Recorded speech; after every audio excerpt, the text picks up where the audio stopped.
Баршаларыңызға сәлем, сіздермен бірге I+, бүгін сіздермен өте маңызды тақырыптарды талқылайтын боламыз. Сіз IT маманы болғыңыз келеді ме? Қандай университеттерге түскен дұрыс? Дәл қазір осы видеода топ 5 университеттермен сіздерді таныстыратын боламыз.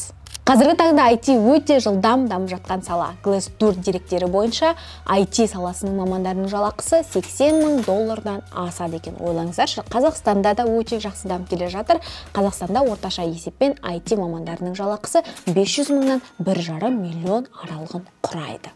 Университеттерге келетін болсақ, ең бірінші университет бұл Назарбаев университеті. Дәл осы Назарбаев университеті сіздерге IT саласы бойынша үлкен мүмкіндіктердің есігін ашады. Компьютерлік ғылымдар бағдарламасы бойынша кибер қауіпсіздік, бағдарламалау, сонымен қатар жасанды интеллект сияқты ғылымдар бойынша сіз білім ала аласыз. Шетелдік профессорлар сізге сабақ береді, сонымен қоса үлкен компанияларда сізге жұмыс жасауға мүмкіндік туады. Екінші СДУ университеті. СДУ университеті Қазақстандағы IT саласы бойынша ең мықты білім беретін университеттердің бірі.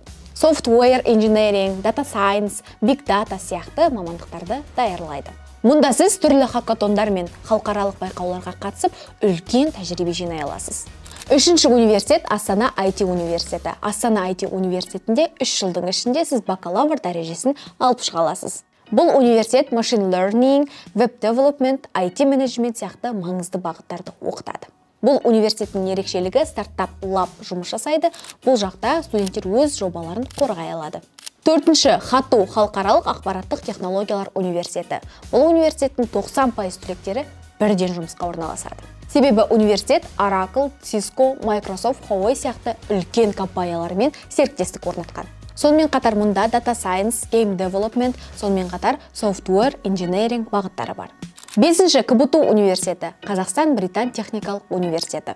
Университетте IT менеджмент пен ақпараттық жүйелер бойынша мамандарды дайындайды. КБТУ түлектері Қазмұнайгаз, BI Group, BTS Digital сияқты үлкен компанияларда жұмыс істей алады. Егер сен IT саласында шыңдалғың келсе, бүгіннен бастап дайындықты баста. Программаларды үйрен, ағылшын тілін дамыт, түрлі хакатондарға қатыс. Сонымен қатар пікірге қай университетте оқығың келеді, оны да жаза кет. Бізге өте сенің пікірің маңызды. Келесі кездескенше сау болыңыздар.